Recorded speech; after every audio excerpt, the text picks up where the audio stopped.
recent incident, but it occurred some years ago in England on a military base. Okay, I'd like to hear about it.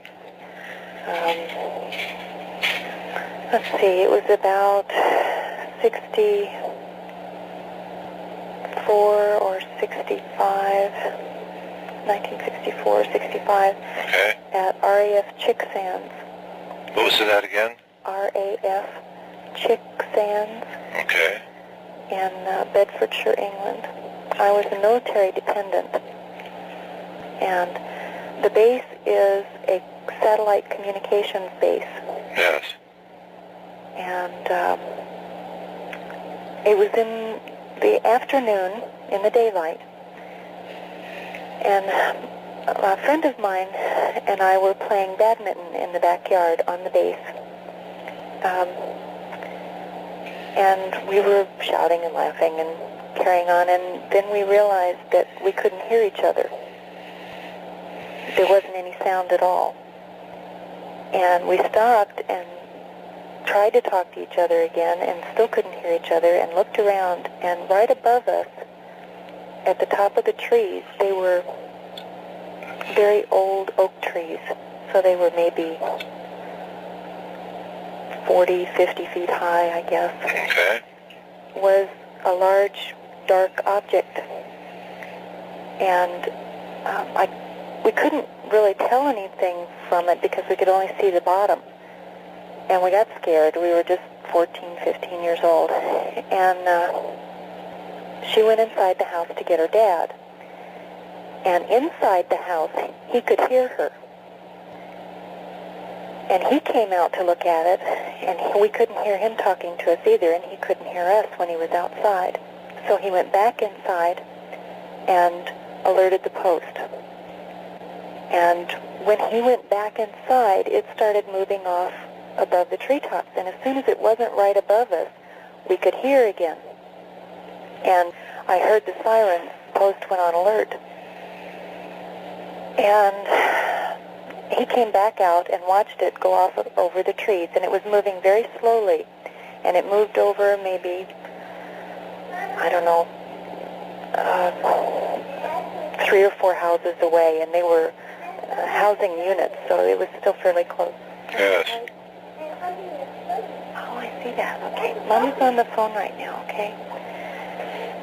Now, like I said, they were calling the alert, and he told me to go home.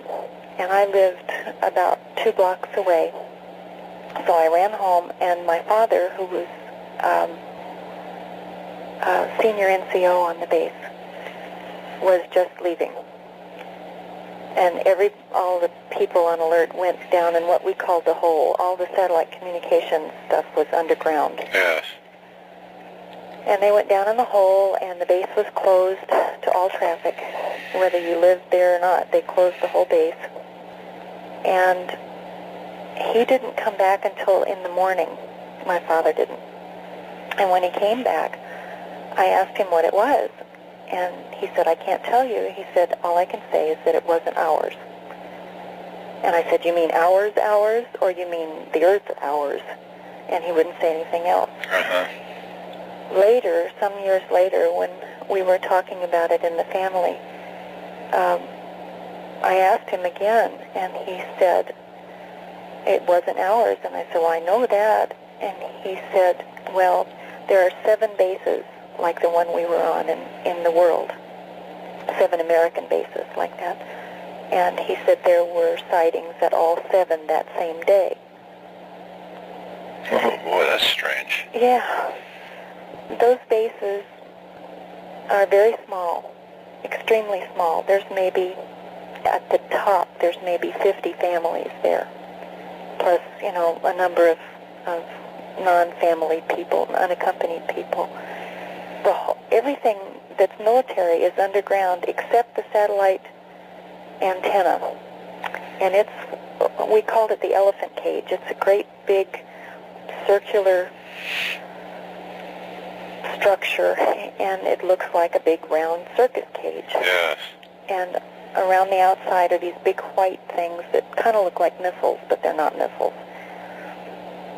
It was a closed post at all times, except, if you had some reason to go on, then the APs, the air police would let you on and off. But you had to have some business there. It wasn't just open to the public.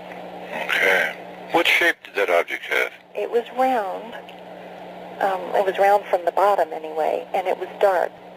Okay. I'd say, dark black, but it was not shiny. It was just a dusky, dark color. Was there any estimate of size? It didn't seem very large. I'm not very good at size and distances, but I'd say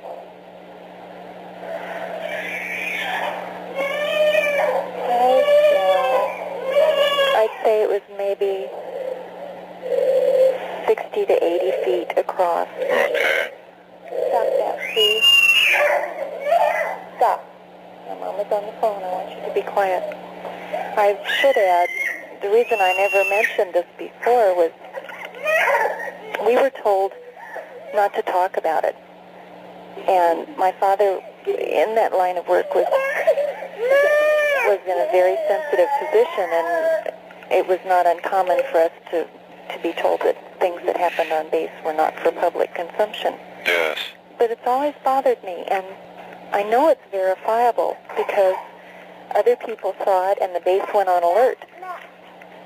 Okay. And Dad said it was tracked on their equipment.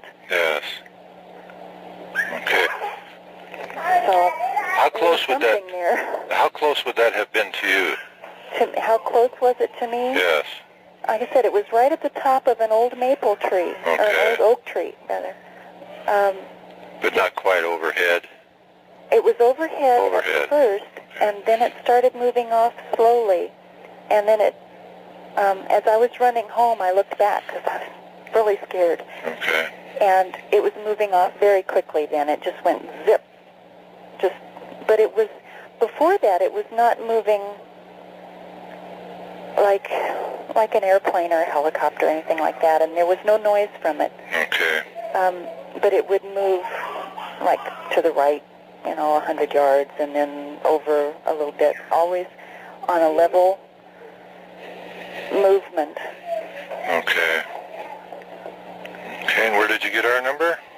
I called the operator. There was a piece on the editorial page in the Oregonian today about UFO sightings, and it said any witnesses of sightings should contact UFO Reporting Center in Seattle. Oh, great.